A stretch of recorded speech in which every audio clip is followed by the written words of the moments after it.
Hello guys, welcome back again to my channel. So this video I'm about to watch is a video where Valentine Ozigbo came out, I don't know if I got it right, came out to say things about Nnamdi Kanu. Because federal government can deny all they can, but keeping Nnamdi Kanu in custody does not solve anything. The arrest of Simon Ekpa in Finland did not solve anything. So it's high time they know what is causing insecurities in Nigeria. Because this continuous blaming of the IPOB, the private agitators, is not helping matters. Nnamdi Kanu being in custody is only bringing more insecurities. It is not helping insecurities. Because his arrest or his kidnapped was actually of no use. He had committed no crime. You say that his offense was because he said let Nigeria divide. That was his only offense. But why didn't you arrest all that have said the same thing?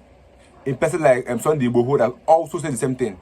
But arrested Nnamdi Kanu. But let me guys to hear what how they analyzed it in Arise News, because I saw the video and it made a whole lot of sense. I still invite you guys to also watch it and you can add your views in the comment section. Don't forget to also subscribe if you're new here. See you guys as watch this video.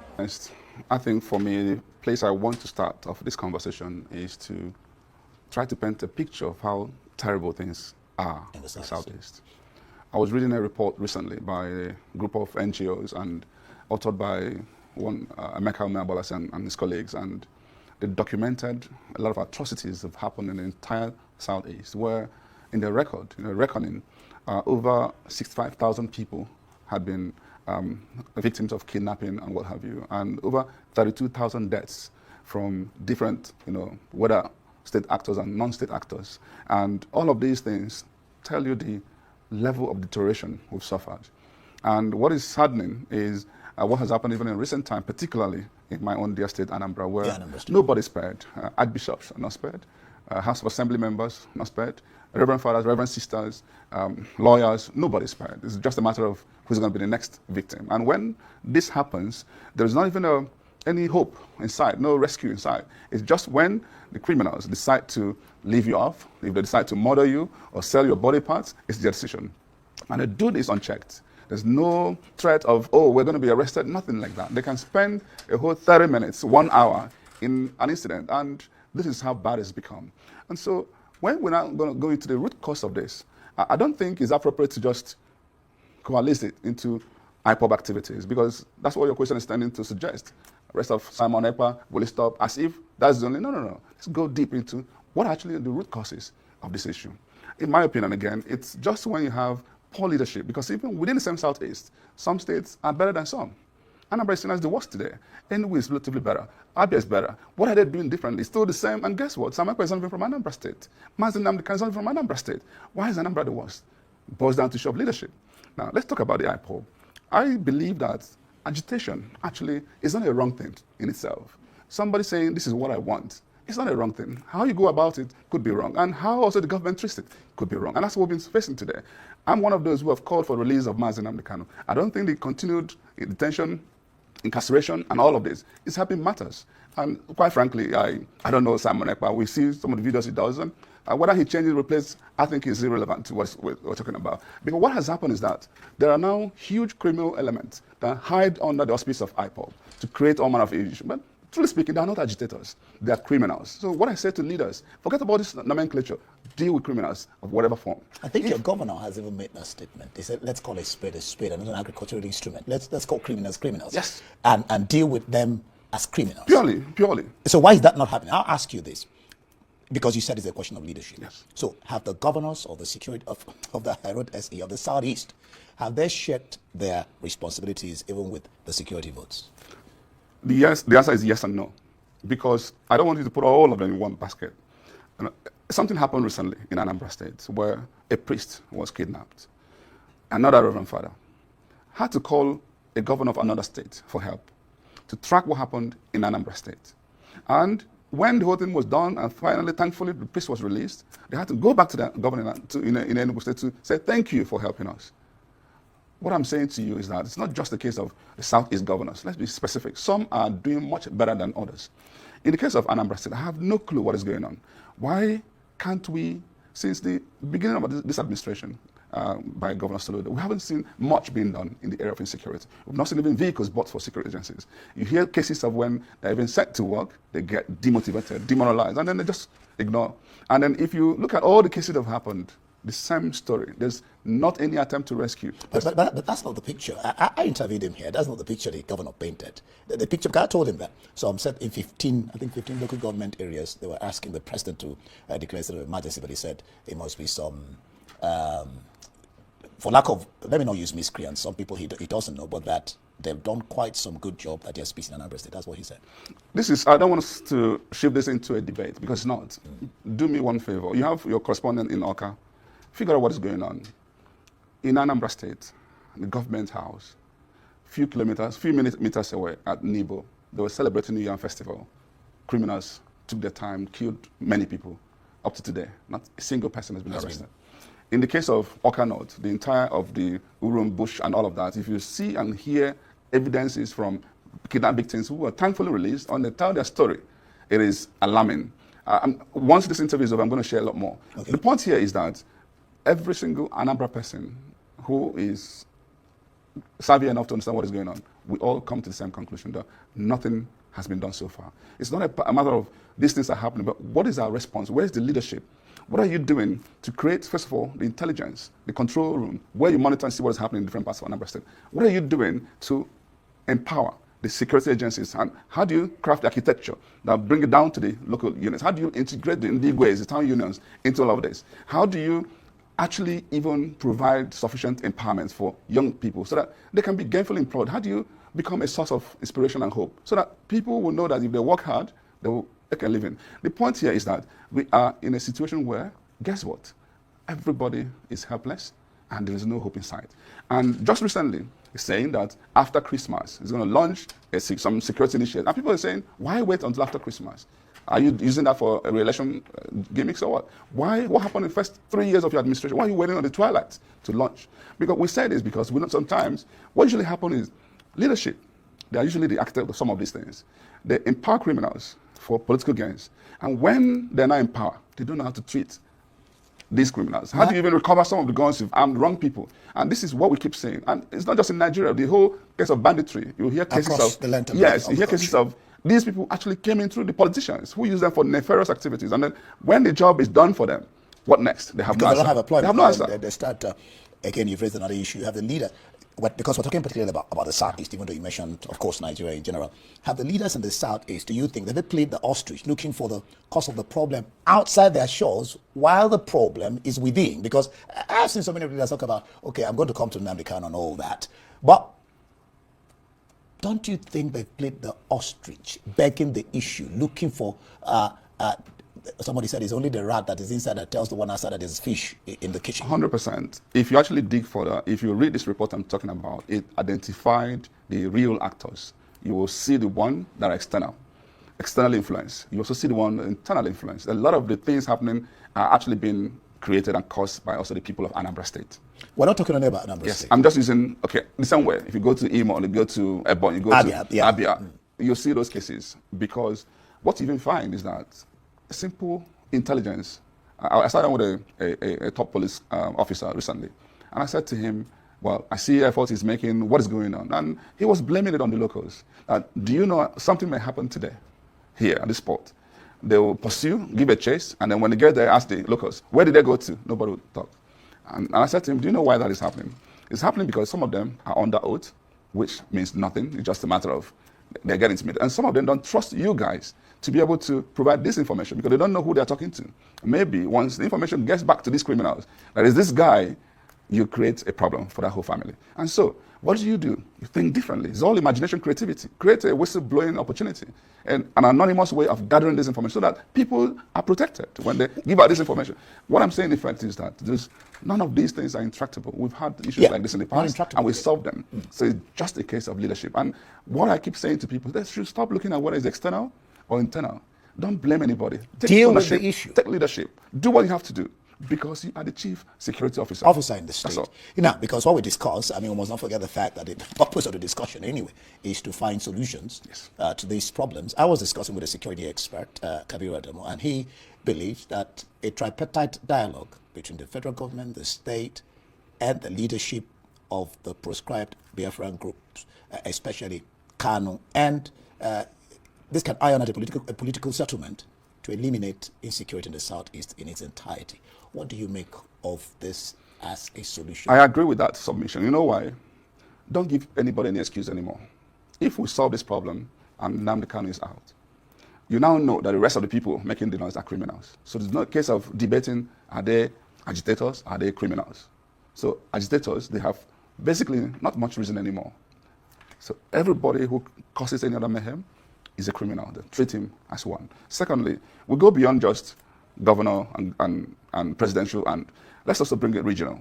I like to see the governors of Southeast come together and throw away their egos, just come together, blend together, and solve this problem commonly. Because the idea of you chase them in Imo, they run to Anambra, you chase them in Anambra, run to Imo, doesn't help anybody. But if they are able to come together, you chase them concurrently, and they will have no place more. Ebubago, what has he been able to do? As far as I'm concerned, the answer is in the results. I don't celebrate effort. Security has worsened in Anambra State and Southeast. Let's figure out how to get it solved. What we've done so far hasn't worked.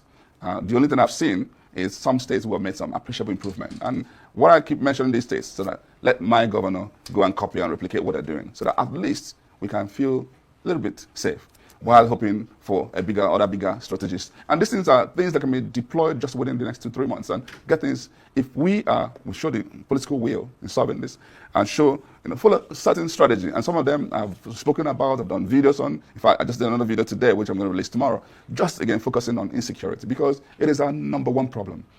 Can you imagine how many businesses have left? I was going to come to that. I mean, I think I have something on business. I'll try to get to that. Nnamdi Kanu founded this now proscribed IPOB in 2012. Since then, it has metamorphosed into varied factions. I mean, we're talking about the root cause of this problem.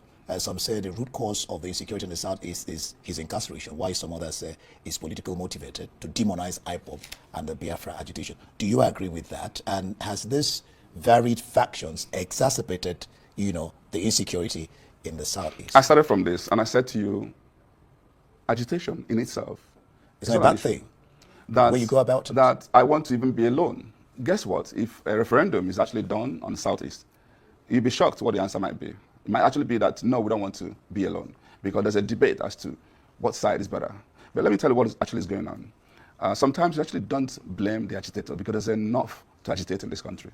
I mean, what is even worse is that things are this bad, and there's a conspiracy of silence among the elites and people like you, the journalists.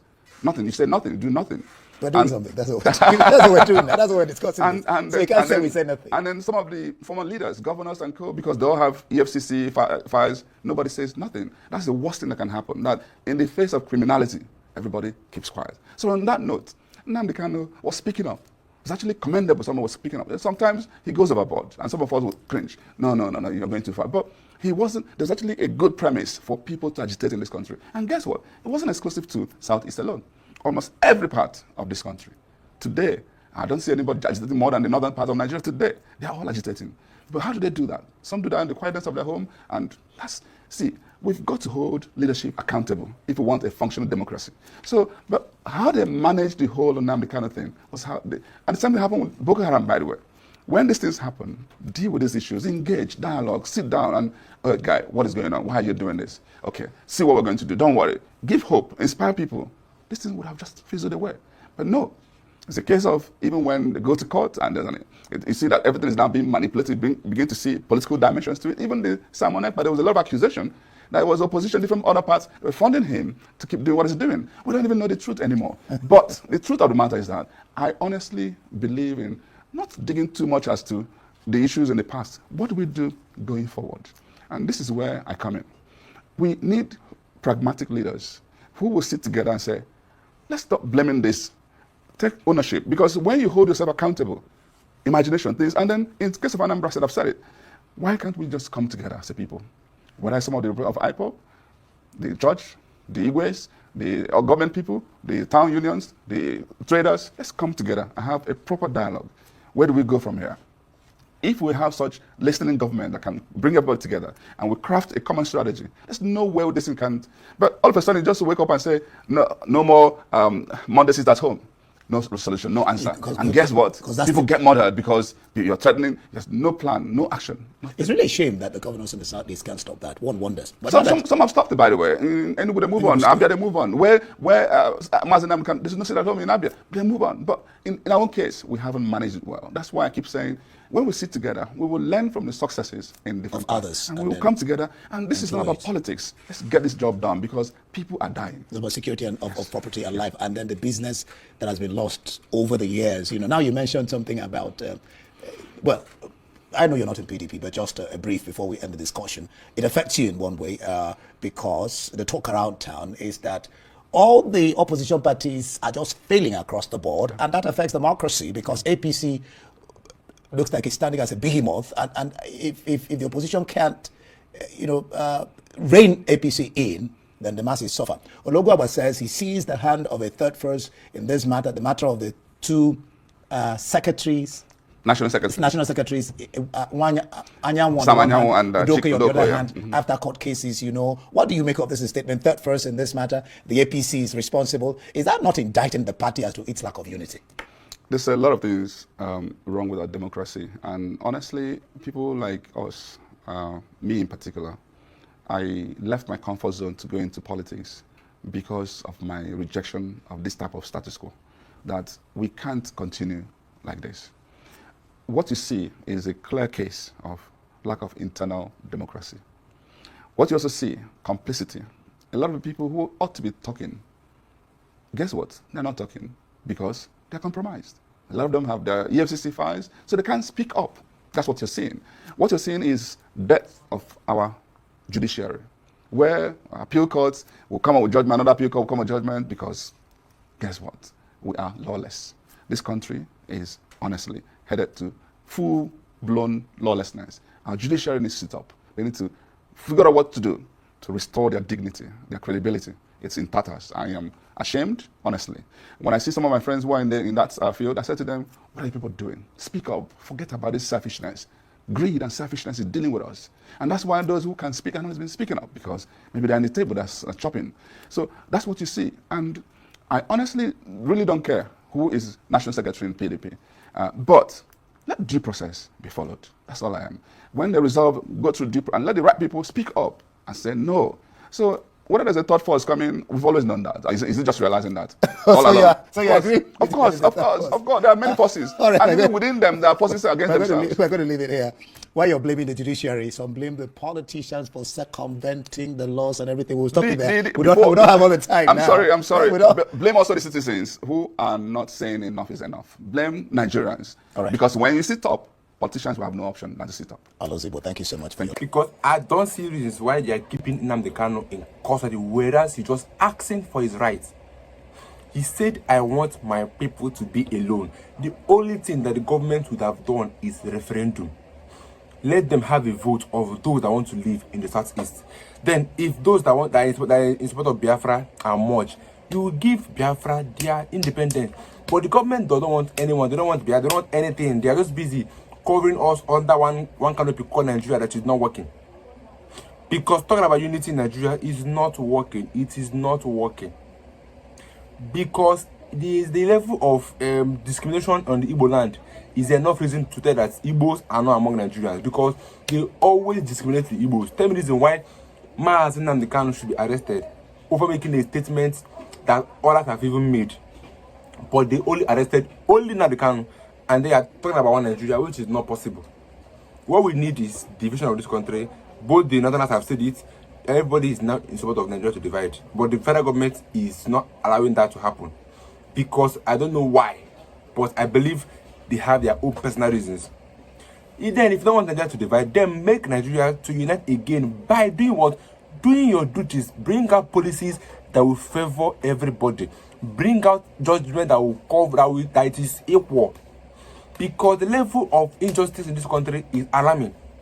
Where they don't allow you to speak your mind again. If you speak your mind, they will term you a hypocrite. They will term you a terrorist. There are a lot of people that on TikTok have been arrested because they came out to say their mind about the government. The government are here to arrest them. And then they're talking about Nigeria, where people are not free to express themselves. People are not free to do anything. You cannot protest. You can't speak the truth. You can't speak against the government. You cannot do anything. They want us to just keep quiet and fold our arms as they carry out their acts. It's not how a country is being run. And I think I like guys all of you already watching the comment section. I'll be to you guys in my next video. Don't forget to always subscribe. Stay tuned, guys.